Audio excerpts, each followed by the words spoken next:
नहमदुहु व नसल्ली अला रसूलिहिल करीम अम्मा बाद फ़अऊज़ु बिल्लाहि मिनश शैतानिर रजीम रब्बि इश्रह ली सदरी व यस्सिर ली अमरी वहलुल उक़दतम मिन लिसानी यफ़क़हू क़ौली रब्बि ज़िदनी इल्मा रब्बना फ़क़िहना फ़िद्दीन अल्लाहुम्मा इन्नी असअलुका इल्मन नाफ़िअन व अमलन मुतक़ब्बलन व रिज़्क़न तय्यबन। अस्सलामु अलैकुम व रहमतुल्लाहि व बरकातहू। अच्छा जी, बात हो रही थी हजरत इब्राहीम अलैहिस्सलाम की। बात की हजरत इब्राहीम अलैहिस्सलाम की सारी जिंदगी से वो पैदा हुए आजमाइशों में ही रहे। सबसे पहले जब वो पैदा हुए, वो कहते हैं एक मोनोथिज्म, एक वो जमाना था आइडियल वर्शिप का, जिसमें उन्होंने स्टैंड आउट किया, उन्होंने तौहीद को उजागर किया। फिर उसके बाद अब बादशाह वक़्त के सामने खड़े हो गए और उन्होंने कहा कि जिन माबूदों को मेरी कौम पूछती है उनको मैं हरगिज ना पूछूंगा। उन्होंने कहा इन्नी बरी उम्मिम्मा तुश्रिकून कि जिनको तुम खुदाई में शरीक ठहराते हो उनसे मेरा कोई वास्ता नहीं है। इन्नी वजहतु वजहिया लिल्लज़ी फतरस समावाति वल अर्द हनीफम वमा अना मिनल मुशरिक। मैं सबसे मुंह मोड़कर इस जात को इबादत और बंदगी के लिए खास कराया है जिसने आसमानों और जमीन को पैदा किया, और मैं हरगिज शिरक करने वालों में नहीं हूँ। और इस ऐलान के बाद हजरत इब्राहिम अलैहिस्सलाम पे मुसीबतों के पहाड़ टूट पड़े। बाप ने कहा मैं आग कर दूंगा, घर से निकाल दूंगा। कौम ने कहा हम में से कोई तुम्हें पनाह नहीं देगा। हुकूमत उनके पीछे पड़ गई। बादशाह के सामने मुकदमा पेश हुआ, मगर आप सच्चाई के साथ डटे रहे। बाप को अदब से जवाब दिया कि जो इल्म मेरे पास है वो आपके पास, यानी कि बहुत, यहाँ इनकी जो सबसे प्यारी बात है ना कि उन्होंने जब अपनी फैमिली को भी कन्विंस किया ना, तो बहुत पोलाइट तरीके से किया। इब्राहिम अलैहिस्सलाम टीन एज में थे, अल्लाह ने उनके दिल में बात डाली, अकल ने सोचने में मजबूर किया ये दुरुस्त नहीं है। और आप सोचें कि जिस एज ब्रैकेट में वो थे, उस जमाने के हमारे आजकल के जो बच्चे हैं वो क्या कर रहे हैं। सोचने की बात कि 9 से 13 साल के जो हमारे बच्चे हैं वो हमारे बेबीज हैं। अब आप ये देखिए कि अल्लाह सुब्हाना ताला ने उस उम्र में आपको एक एनालिटिकल स्किल दी हुई थी, लॉजिकल थिंकिंग दी हुई थी, क्रिटिकल थिंकिंग आपके अंदर थी, और आपने किस तरह पोलाइटली लॉजिकली अपनी फैमिली को, बादशाह वक्त को कन्विंस करने की कोशिश की, बड़े अदब से डायलॉग किया। हिम्मत नहीं आ रही, पहले फैमिली के साथ, फिर दोस्तों से, रिश्तेदारों की तरफ ये कि एक ही क्रिएटर है। मतलब वक्त नहीं है, मतलब क्योंकि अगर इसको हम कुरान के साथ हम जोड़ते हैं इन वाकयात को जो हजरत इब्राहिम के थे, कि वो सोचा करते थे, वो देखते थे ना, वो उन्होंने देखा कि एक दिन जो है तारे बड़े रोशन है, उन्होंने कहा हाँ ये बड़े रोशन है, ये मेरा रब है। जब वो डूब गए, चांद निकल आया, तो वो हो चांद तो ज्यादा ब्राइट है, ये मेरा रब है। और जब वो भी डूब गया, फिर सूरज को देखा, उसने कहा अच्छा ये मेरा रब है, ये कितना ब्राइट है। और जब वो भी डूब गया तो उन्होंने कहा ये ऐसे डूबने वाले मेरे रब नहीं हो सकता। अपने माशरे के कहते वाहिद फर्द थे जो लोगों को तौहीद की दावत देते थे। ये चीज जो हमने लर्न करनी है ना उनकी पर्सनालिटी से, वो ये है। आप ये देखें, नमरूद ने आग तैयार की, आखिरी मरतबा हजरत इब्राहीम अलैहिस्सलाम से पूछा कि तुम आग से बच सकते हो, आपका कोई सपोर्टर नहीं था, लेकिन अल्लाह पे तवक्कल था। उन्होंने कहा ए अल्लाह, अल्लाह ताला मुझे हर मुश्किल से निकाले। तो क्या हमें सबक मिला? सबक साथ साथ हम साथ साथ जो मॉरल्स और जो जो कंक्लूजन है वो भी हम साथ साथ डिस्कस कर लेते हैं कि हमें हर मुश्किल पे अल्लाह पे भरोसा करना चाहिए। जब उन्होंने कहा हस्बी अल्लाह, मेरे लिए मेरा रब काफी है, जब हालात आपकी मर्जी के मुताबिक ना हो, जब अनफेवरेबल कंडीशंस हो, जब फाइनेंशियल क्राइसिस हो, जब बच्चे आपके कंट्रोल में ना हो, जब रिस्क आपके कंट्रोल में ना हो, जब आपके रिश्ते आपकी पसंद के मुताबिक अपने बच्चों के आपके कंट्रोल में ना हो, हर मुश्किल पे अल्लाह पे तवक्कल, अल्लाह से मदद मांगे। अल्लाह ऐसे रास्ते खोलेगा, ऐसे मौजे करेगा कि इंसान हैरान हो जाएगा। तो पहली तो बात हमें ये सीखनी है कि हर मुश्किल पे अल्लाह पे तवक्कल करना है, जो हजरत इब्राहिम अलैहिस्सलाम ने। फिर हमने दूसरी भी बात जो उनसे सीखी, बहुत और तो बहुत सी चीजें हैं, कि रिलीजियस फ्रीडम, यानी कि ये पहले इंसान थे जिन्होंने दीन के लिए हिजरत की, अपना इलाका छोड़ा अल्लाह के लिए। आप देखते हैं कि पाकिस्तान जो हमारा है किस चीज पे बना गया? कलमे की बुनियाद पे। ऐसी है ना, जब पाको हिंद इकट्ठे रह रहे थे तो क्यों इस कलमे के लिए लिया? तो हम कितना मजहब पे अमल कर रहे हैं। हर नमाज में हम पढ़ते हैं हैया अलल फलाह, कम टू सक्सेस, आओ कामयाबी की तरफ। तो कौन सी कामयाबी? वो है आखिरत की कामयाबी। कहते हैं जो जहन्नम से बच गया, जो जन्नत में दाखिल हो गए, ये है हकीकी कामयाबी। फिर हमें हजरत इब्राहीम अलैहिस्सलाम से एक रोल मॉडल मिलता है कि ऐसा मॉडल होना चाहिए। जिन्होंने माशरे की परवाह नहीं की, अपनी फैमिली की नहीं की, सिर्फ अल्लाह के हो गए फोकस, जिसको कहते हैं यकसू और हनीफ थे, और अल्लाह से मदद मांगी। और जिससे एक और चीज जो हमें समझ आती है कि अगर हम किसी इस्लामी तालीमात पर अमल नहीं कर सकते तो उसको अपोज ना जाएं, उसकी क्लैरिफिकेशन, उसको जस्टिफाई ना करें कि मैं अमल नहीं कर रहा तो ये इसकी वजह ये है, या देखें ये बात दुरुस्त नहीं लग रही है। आप रिलीजन को अडॉप्ट नहीं कर सकते तो प्लीज उसके बारे में क्रिटिसिज्म भी ना करें। हजरत इब्राहिम अलैहिस्सलाम वाला स्टेमिना लेके आए। फैशन तुम हर तरह के अडॉप्ट कर लेते हैं, लेकिन जहाँ इस्लाम के ऊपर चलने की बात होती तो वो हमें मुश्किल लग रही होती। तो बहरहाल हजरत इब्राहिम अलैहिस्सलाम ने अपनी आइडेंटिटी नहीं छुपाई नहीं थी। बहरहाल यहाँ तक हम बात कर रहे थे कि आप अपने मुल्क से, अपनी वहां से आप निकले और अपने घर बार, अजीजों कारब, कौम और वतन सबको छोड़कर सिर्फ अपनी बीवी और एक भतीजे जो हजरत लूत अलैहिस्सलाम उनके साथ थे, उनके साथ गरीबुल वतनी में मुल्क मुल्क की खाक छानते हुए निकले। वतन से निकल के हजरत इब्राहिम अलैहिस्सलाम शाम, फलस्तीन, मिस्र और अरब के मुल्कों में फिरते रहे। अल्लाह ही जानता है कि वो कहाँ कहाँ गए। और सारी जवानी बीत गई, काले बाल सफेद हो गए। और फिर इसी तरह भी जो मैंने अभी आपसे डिस्कस किया कि आप वो एक बादशाह के दरबार में गए मिस्र के, उन्होंने हजरत सारा के ऊपर बुरी नजर डाली, अल्लाह ताला ने उनको भी महफूज करा दिया। तो फिर वहां का जो बादशाह था उसने उन्होंने अपनी बेटी हजरत हाजरा की आपसे शादी करा दी, जो 20 इनके 20s में थी। और कहते हैं कि और आप दुआ बड़े अरसे से क्या मांग रहे थे, रब्बे हबली मिन सॉलिह, मुझे सालिया औलाद। और कहते हैं स्कॉलर्स कहते हैं जब 90 बरस होने में कुछ 4 साल या कुछ लोग कहते हैं 2 साल बाकी रह गए, औलाद से मायूसी हो चुकी थी, तो अल्लाह ने औलाद। और अब उनको फिक्र ये थी कि जिस मिशन को फैलाने में खुद उन्होंने अपनी उम्र खपा दी, काश कोई ऐसा हो जो उनके मरने के बाद भी इस मिशन को फैलाता रहे। इस गर्ज के लिए वो अल्लाह से औलाद के आरज़ूमंद थे। और जब अल्लाह ने औलाद दी तो उसने यही चाहा कि अपने काम को जारी रखने के लिए इन्हें तैयार करे। तो सोचें हम अपने बच्चों को किस तरह के लिए प्यार करते हैं। अल्लाह ने उनसे कहा कि अस्लिम, इस्लाम ले आओ, अपने आप को मेरे सुपुर्द कर दो, मेरे हो करो। उन्होंने जवाब में कहा अस्लम तू लिरब्बिल आलमीन, मैंने इस्लाम कबूल किया, मैं रब्बुल आलमीन का हो गया।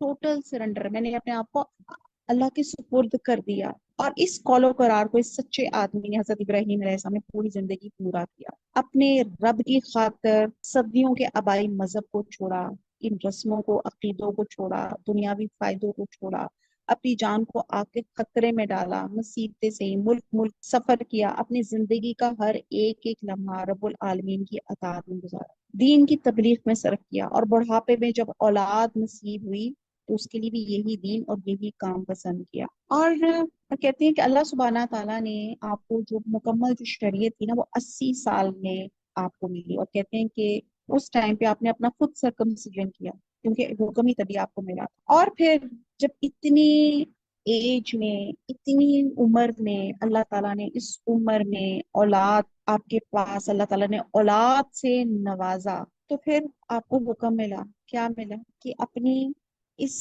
औलाद को जो इतने शौक से, इतने सालों से मांगा था, इसको एक डेजर्ट में छोड़ा, इनको और हजरत हाजरा को डेजर्ट में छोड़ा। ये एक सेक्रीफाइस थी। सेक्रीफाइस को अगर हम को मतलब लेते हैं तो ऐसा होता है कि when you lose something you never get it back. Sacrifice कि आपको दोबारा नहीं मिलती। मगर इस्लाम में सेक्रीफाइस का मतलब ये है, अल्लाह के रास्ते में खर्च करो, अल्लाह ताला बढ़ा चढ़ा के देंगे। वो एक है ना मफहूम, एक कुरान की आयत का कि एक बाली जिसमें 700, यानी कि खुलूसी नीयत से कोई काम किया हुआ अल्लाह ताला उसको बढ़ा चढ़ा के देता है। कहते हैं ना अल्लाह इन्वेस्टमेंट बैंक, अल्लाह की जो बैंकिंग है वो बड़ी हलाल है। उसमें आप छोटा सा नेकी का काम करते हैं, अल्लाह ताला बढ़ा चढ़ा के अजर देते हैं। आप अल्लाह के लिए टाइम, एनर्जी, कुछ भी आप दें, अल्लाह ताला इंशाअल्लाह ताला आपको बढ़ा चढ़ा के इसमें आपको लौटाएंगे। और वो कहते हैं कि अगर दुनिया का हर इंसान ऐसे इबादत करे जैसे अल्लाह ताला चाहता है, तब भी वो अल्लाह की ग्रेटनेस में इजाफा नहीं कर सकता।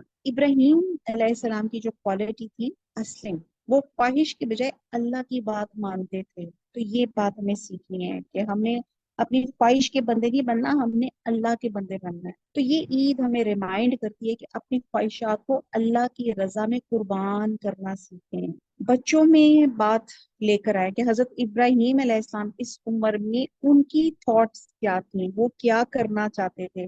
और आजकल के हमारे बच्चे स्मार्टफोन्स, वालदेन मिलाकर ही इसी के अंदर जो है گھومے گھومے ہوئے ہیں. جو کوالٹی ٹائم ہم نے بچوں کی تربیت میں خرچ کرنا تھا وہ ہم نے اسمارٹ فونز اور خامخواہ کی ریلس کو دیکھ دیکھ کے ہم اپنا ٹائم ضائع کر رہے ہیں. وہ کہتے ہیں نا کہ ساری دنیا مل کر اگر آپ کو فائدہ دینا چاہے تو وہ نہیں دے سکتی جب تک کہ اللہ کا اذن ہے، اور ساری دنیا مل کر اگر آپ کو نقصان پہنچانا چاہے تب بھی نہیں دے سکتی جب تک کہ اللہ کا اذن نہ ہو. تو اب ہم نے دیکھنا ہے کہ یہ ایک سخت امتحان تھا.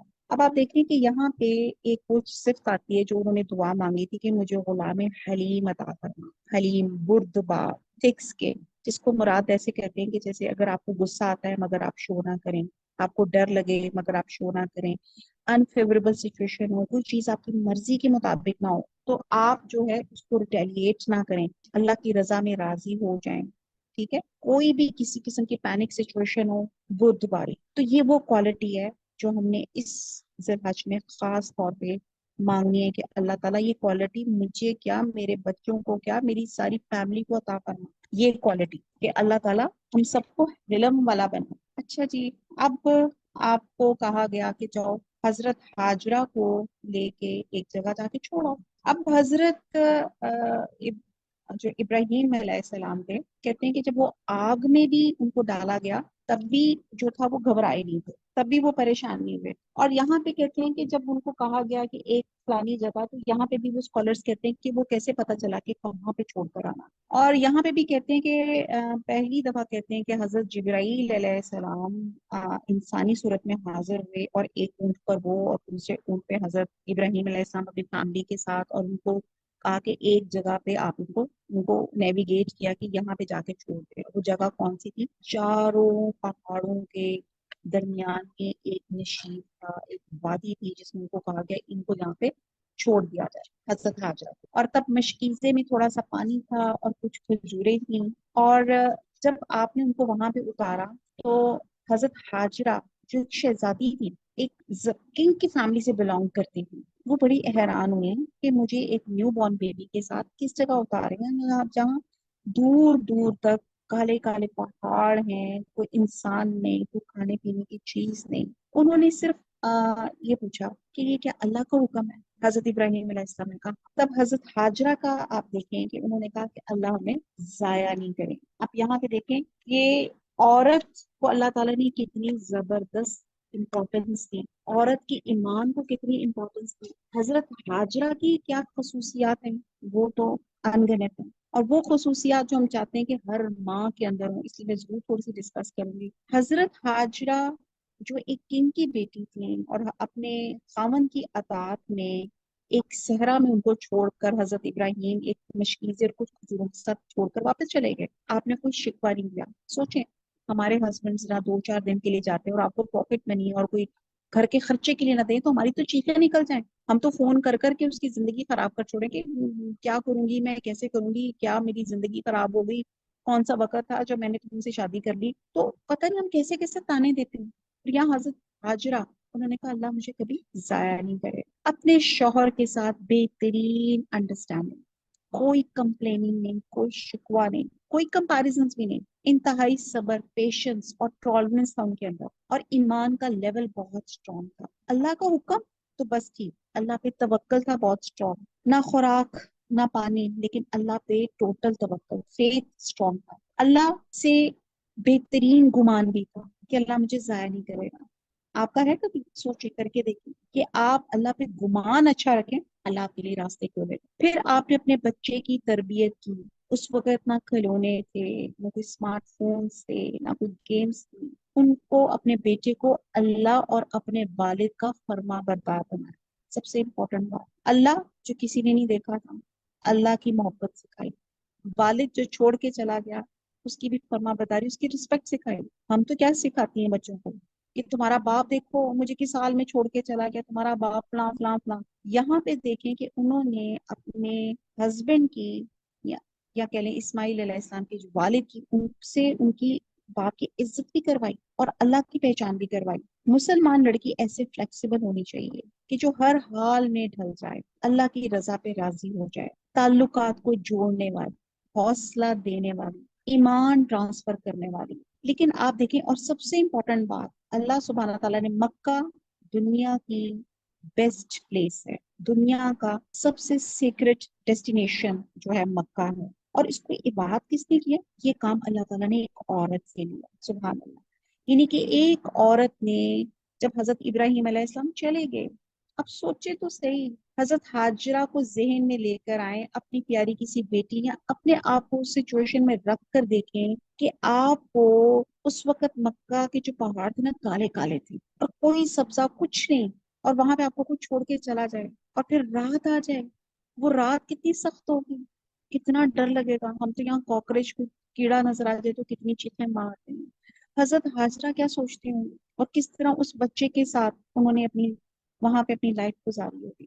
बहरहाल एक लंबी इसमें बात चलती है। बहरहाल आपने बच्चे की बेहतरीन परवरिश की, और वहां पे कहते हैं कि कबीला जरहम के कुछ लोग वहां से गुजर रहे थे। अच्छा सॉरी, यहाँ पे थोड़ा एक है। अच्छा जी, तो आप वहां पे उन्होंने बेहतरीन परवरिश की। अब क्या हुआ कि वो 3 दिन का पानी था मशकीजे में, वो खत्म हो गया। खजूरें थी, वो भी जो थी थोड़ी बहुत ही। अब बच्चा जो था पानी के लिए उसने बिलखना शुरू कर दिया, रोना शुरू कर दिया। हजरत हाजरा जो थी ममता की मारी, उन्होंने कहा मैं कैसे करूं। और उस वक्त जो सफा मरवा जो थी, पहाड़ी जो थी, उसमें अपने बच्चे को उन्होंने रखा सफा में, और भागी, दौड़ लगाई सफा में या मरवा में। इस तरह उन्होंने कोई 7 चक्कर लगाए पानी की तलाश में। और क्या होता था कि जरा दूर जाती थी, बेटा नजर नहीं आता था, तो फिर मोहब्बत में दौड़ी दौड़ी वापस आती थी कि बेटा नजर आ जाए।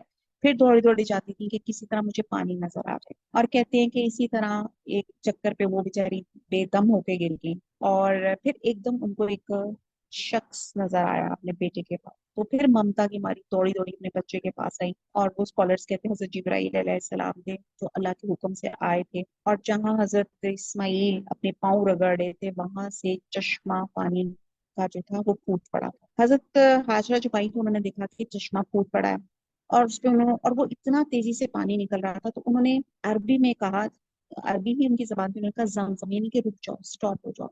और कहते हैं अगर वो बीबी हाजरा अगर ये ना कहती तो उस वक्त पूरा दरिया बन जाता। और वो वहीं पर वो जो था ना चश्मा, उसी एक एरिया के अंदर ही वो रहा। आपने फिर एक गड़ा सा खोद कर उसको एक वो चश्मा सा बना लिया, जिसमें से वो जमजम का पानी जो था वो निकलता था। और फिर कहते हैं कि फिर कुछ अरसे बाद वहाँ कबीला जरम के कुछ काफला वहां से गुजरा। उन्होंने जब वो पानी देखा, क्यों पानी एक एसेंशियल चीज होती है रहने के लिए, तो उन्होंने इजाजत ली कि हम ये पानी यूज कर सकते हैं। हाँ जी, आप कर सकते हैं। फिर वहां पे रहना शुरू हो गया, और इस तरह मक्का की आबादकारी हुई, जो एक खातून हजरत हाजरा से शुरू हुई, यानी कि मक्का को आबाद एक औरत ने किया। अब यहाँ पे अगली कुर्बानी आ जाती है। हजरत इब्राहिम अलैहिस्सलाम एक बूढ़ी उम्र में जाके अल्लाह ताला ने बेटे से नवाजा। अल्लाह ने कहा जाओ वहां छोड़ो, छोड़ा है। फिर अल्लाह ताला ने आपको कहा, आपको ख्वाब आया कि अपनी पसंदीदा चीज अल्लाह अल्लाह के लिए ज़बह कर दो। आपको पता है नबियों के ख्वाब सच्चे होते हैं, ये वही होते हैं, अल्लाह का हुक्म होते हैं। बहरहाल स्कॉलर्स कहते हैं कि पहले वो समझे, उन्होंने कुछ ऊंट ज़बह किए, लेकिन फिर ख्वाब आया कि अपनी अपनी जो, फिर उनको समझ आ गया कि मुझे तो सबसे ज्यादा प्यारा मेरा बेटा है। तो आप ये देखें कि आप 1,500 किलोमीटर का सफर पे थे, दूर थे। आपने 1,500 किलोमीटर का सफर किया, छुरी हाथ में पकड़कर अपनी उखलौती औलाद, हुक्म हुआ कि इसको जिबा किया जाए। आप सोचिए किस तरह उन्होंने सफर तय किया होगा। सोच भी नहीं आती कि कहाँ इतने अरसे बाद अपनी औलाद से मिलना, और कहाँ हुक्म क्या हुआ कि उसको जिबा करने जाना है। स्कॉलर्स कहते हैं कि शायद 92 ईयर्स उनकी उम्र थी। और बच्चा तो पराया भी हो ना तो प्यारा लगता है, ऐसे ही है ना। तो बहरहाल वक्त नहीं है, नहीं तो मैं इसको और थोड़ा सा डिटेल के साथ करती कि आप अल्लाह के हुक्म से चले, 1,500 किलोमीटर का सफर किया, जाके अपनी बीवी से मिले, बच्चे से मिले। बच्चा फरमाबरदारी माँ ने सिखाई नहीं थी, बच्चे ने कोई शिकवानी के बावजूद छोड़ के चले गए थे। छोटी सी, मेरा क्या कसूर था, इतनी मन्नतों मुरादों से मांगा था, तो यहाँ डेजर्ट पे छोड़ने के लिए। वो उसी तरह फरमा बरदार। हजरत इब्राहिम अलैहिस्सलाम ने हजरत हाजरा से कहा कि मैं इसको जरा अपने साथ सैर पे ले जाऊं। हजरत हाजरा बड़ी खुश हुई कि भी जी हाँ। हजरत इस्माइल को अपने साथ लिया, और फिर उनको अपना ख्वाब सुनाया। अब जब ख्वाब सुनाया तो बेटे ने आफरीन, उस बेटे पे उसने सर तस्लीम खम कर दिया। और कुरान में सूरह बकरा में आता है कि जब इब्राहिम अलैहिस्सलाम को उसके रब ने चंद बातों में आजमाया, और इनमें पूरा उतर आया, तो फरमाया कि मैं तुझको इंसानों को अमाम और पेशवा बनाता हूँ। उसने अर्ज किया اور میری اولاد کے متعلق کیا حکم ہے؟ جواب دیا ان میں سے جو ظالم ہوں گے انہیں میرا عہد نہیں پہنچتا۔ آپ دیکھیں کہ اللہ تعالیٰ نے ان کو امام، حضرت ابراہیم کو امام اور پیشوا بنا دیا۔ اچھا، بات ہو رہی تھی کہ ان کے بیٹے کی فرما برداری کی، اور حضرت اسماعیل علیہ السلام اتنی فرما برداری، انہوں نے باپ سے کوئی شکوہ نہیں کیا کہ باپ اتنے عرصے بعد آئے بھی ہو تو مجھے ذبح کرنا ہے۔ ان کو فکر ہوئی اپنی ماں کی، یہ خیال آیا کہ ماں کو دکھ ہوگا۔ انہوں نے کہا کہ ابا یہ میرا کرتا ماں کو دینا اور اپنے کرتے میں مجھے دفن کر دیجیے گا، میری ماں ذبح شدہ لاش نہ دیکھ سکے گی۔ آپ ایسا کریں، میرے ہاتھ پاؤں باندھ دیں، مجھے الٹا لٹا دیں اور رب کے امر میں دیر نہ کریں، اور مجھے اس لیے ہاتھ پاؤں باندھے کہ میں کوئی بے ادبی نہ کروں، یعنی کہ آپ جب مجھے الٹا لٹا دیں تاکہ یہ نہ ہو کہ میں کوئی ہاتھ پاؤں مارتے ہوئے میں کوئی بے ادبی کر لوں۔ تو آپ سوچیں، امیجنیشن میں لے کر آئیں، حضرت ابراہیم علیہ السلام کے ایک ہاتھ میں چھری تھی، دوسرے میں حضرت اسماعیل کو الٹا لٹا کے ان کے سر کے بال جو تھے انہوں نے پکڑے ہوئے تھے، گھٹنا حضرت اسماعیل کی کمر پہ تھا اور نگاہ آسمان پر تھی، آنکھوں میں پٹی باندھی، چھری چلائی، چھری نہ چلی کیونکہ چھری کو حکم نہیں تھا۔ جیسے آگ میں ان کو ڈالا گیا، آگ کا کام ہے جلانا، لیکن آگ کو حکم نہیں ہوا کہ حضرت ابراہیم علیہ السلام کو جلائے، چھری کو حکم نہیں ہوا کہ وہ اپنی جو اس کی فزیکل پراپرٹی ہے کاٹنا، وہ کٹے نہیں۔ آپ نے ایک دفعہ کوشش کی، دوسری دفعہ کوشش کی، تین دفعہ چھری چلائی لیکن نہیں چلی، چوتھی بار آپ نے اس چھری کو پتھر پہ تیز کیا، اور پریشانی یہ ہوئی کہ اللہ تعالیٰ کو شاید میری بات پسند نہیں آ رہی ہے۔ فکر کیا ہو رہی تھی کہ اللہ تعالیٰ میری اس قربانی کو قبول کیوں نہیں کر رہا؟ اور کہتے ہیں اسکالرز کہتے ہیں کہ دو دفعہ آسمان پہ فرشتوں کی چیخیں نکلی تھی۔ پہلی دفعہ جب حضرت ابراہیم علیہ السلام حضرت اسماعیل علیہ السلام کو قربانی کر رہے، ان کو قربان کر رہے تھے، اور دوسری دفعہ جب حضور صلی اللہ علیہ وسلم کو طائف میں لوگوں نے پتھر مار کے لہو لہان کر دیا تھا۔ چھری تیز، گوشت نرم، لیکن چھری کو حکم نہیں ہوا۔ اس کو کہتے ہیں گریٹ سیکریفائس۔ جیسے حضرت یونس علیہ السلام کو مچھلی کے پیٹ میں موت نہ آئی، ٹھیک ہے، اللہ کو حکم نہیں ہوا، حضرت ابراہیم علیہ السلام کے لیے آگ سرد ہو گئی۔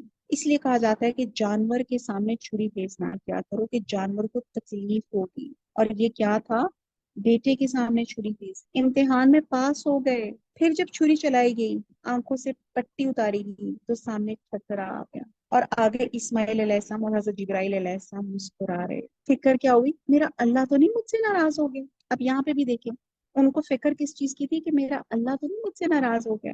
بہرحال بات یہ تھی کہ اللہ تعالیٰ نے ان کی قربانی کو قبول کیا۔ یہ وہ آزمائشیں تھیں جو اللہ تعالیٰ نے دی۔ اللہ تعالیٰ کی ہر آزمائش پہ وہ پورے کے پورے جو تھے وہ اترے۔ اب ہم یہ دیکھتے ہیں اس قربانی کے ایسنس میں ہمیں کیا بات سمجھ آئی۔ اب دیکھیں آج کے بھی حالات میں کوئی بندہ کہتا ہے، میں نے سنا بھی تھا جی وہ مجھے خواب میں آیا میں اپنا بیٹا ذبح کر رہا ہوں۔ دیکھیں جی، میں اور آپ نارمل انسان ہیں، انبیاء کے خواب سچے ہوتے ہیں، وہ وہی والے ہوتے ہیں۔ تو اس طرح بات کہنی، اللہ تعالیٰ تو ہمیں کہہ ہی نہیں رہا کہ اپنی اولاد کو ذبح کرو، اللہ تعالیٰ تو کہہ رہے ہیں کہ اللہ کا قرب حاصل کرنے کے لیے جانور ہی کو قربان کر دو۔ اور اس جانور میں بھی جو ہم نے پہلا قصہ حضرت آدم علیہ السلام کے ان کے بیٹوں کا قصہ سنا تھا، حابیل قابیل کا، ان کو بھی کہا گیا تھا کہ دونوں قربانی پیش کرو۔ تو ایک نے موٹا تازہ دمبا دے دیا، دوسرے نے کہا اچھا جی قربانی ہونا ہے نا، اس میں موٹا تازہ کیے، میں کوئی ویسے ہی ہلکا پھلکا سا کوئی دمبا دے دیتا ہوں۔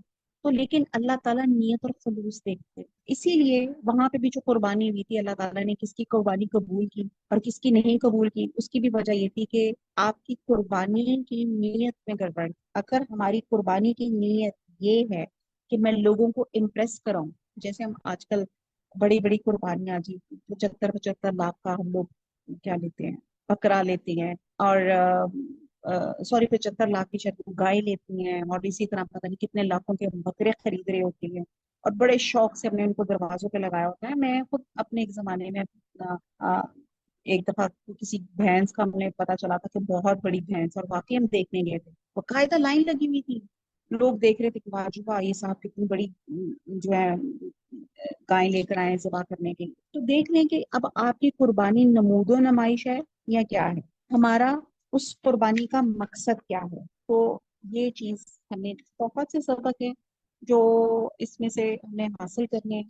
اور جو سیکھنے ہیں، اور یہاں سے حضور صلی اللہ علیہ وسلم کے ساتھ حضرت ابراہیم علیہ السلام کی تھوڑی سی مماثلت، تھوڑی سی کیا کافی مماثلت ایسے آتی ہے کہ حضور صلی اللہ علیہ وسلم نے بھی اس خاندان میں آنکھ کھولی جو صدیوں سے جو تھی وہ آئیڈل ورشپ کر رہی تھی، اور جس طرح حضرت ابراہیم علیہ السلام نے اپنے ہاتھ سے خود اپنے خاندان کے ان کے جو بت توڑے تھے، اسی طرح حضور صلی اللہ علیہ وسلم نے بھی جو تھی آپ کو پتا ہوگا کہ کس طرح آپ نے 360 بتوں کا انہوں نے ان کو توڑا تھا۔ پھر اسی طرح جس طرح حضرت ابراہیم علیہ السلام نے اپنی فیملی کو توحید کی دعوت دی تھی، حضور صلی اللہ علیہ وسلم نے بھی اسی طرح اپنی فیملی کو توحید کی دعوت دی تھی۔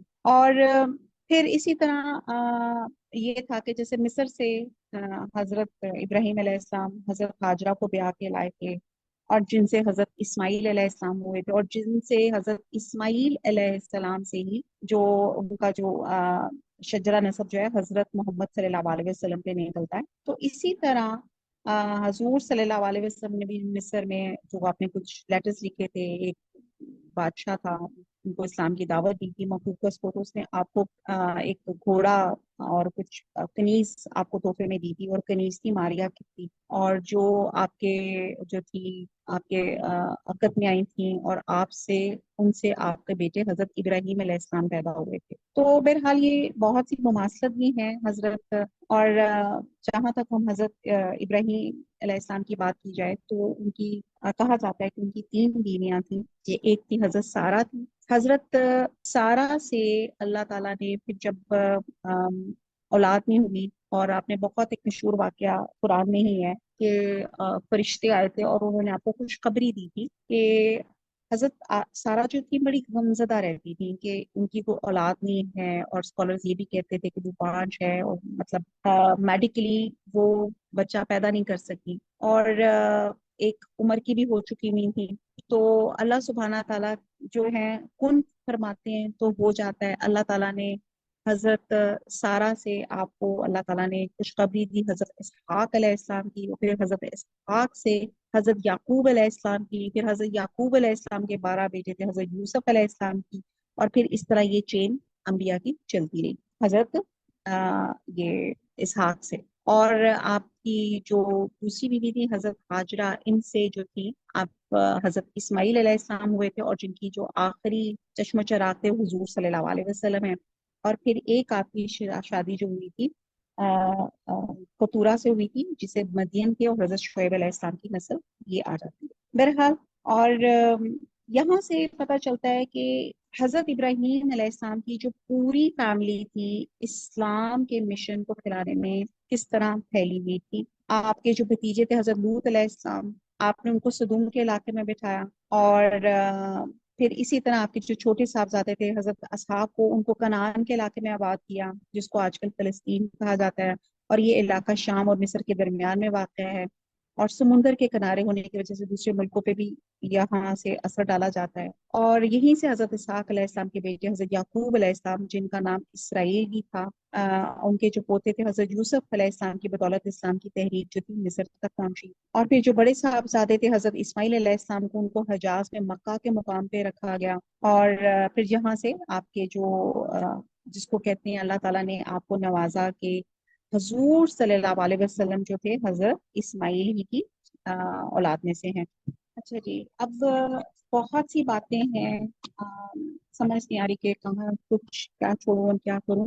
بہت سے لوگ پوچھتے ہیں کہ اچھا جی کس پہ قربانی لازم ہے، کون قربانی کرے؟ تو عموماً یہ بتایا جاتا ہے کہ جو صاحب نصاب ہیں، جس پہ زکوٰۃ ہے، وہ قربانی کرے، لیکن ہم دیکھتے ہیں کہ اللہ کے رسول تو کبھی بھی صاحب نصاب نہیں ہوئے، ان کے ہاں تو کبھی بھی اتنا مال نہیں جمع ہوا، اور آپ اس میں سے زکوٰۃ نکالیں یا کچھ اور، وہ جو آتا وہ آپ دے ڈالتے تھے، اور آپ ہر سال جو تھے آپ 2 قربانیاں کرتے تھے، ایک امت کی طرف سے اور ایک اپنی طرف سے، اور اپنی ازواج کی طرف سے بھی۔ حضرت عائشہ سے روایت ہے کہ جیسے کہ آل محمد صلی اللہ علیہ وسلم مدینہ میں آئے، یعنی کہ آپ کی فیملی جب مدینہ میں آئی، کبھی مسلسل 3 رات تک گندم کے آٹے کی روٹی سے سیر نہیں ہوئے، یہاں تک کہ آپ وفات پا گئے، یعنی کہ 3 دن بھی مسلسل آپ کے گھر روٹی نہیں پکی، اور پھر بھی آپ دیکھتے ہیں کہ تھرو آؤٹ آپ قربانیاں کرتے رہے۔ تو قربانی اصل میں ہے کیا؟ محبت کا اظہار. اس کے لیے ضروری نہیں کہ آپ کے پاس سونا ہو یا اتنی چاندی ہو یا اتنا بینک بیلنس ہو. آپ دیکھیں کہ اگر آپ کر سکتے ہیں تو کر لیں. ایک قربانی بھی سارے گھر کی طرف سے کافی ہو جاتی ہے، لیکن محبت کے اظہار کے طور پہ اللہ تعالیٰ نے خود جو طریقہ بتایا ہے ویسے بھی محبت کے اظہار کے لیے تحفہ دیا جاتا ہے.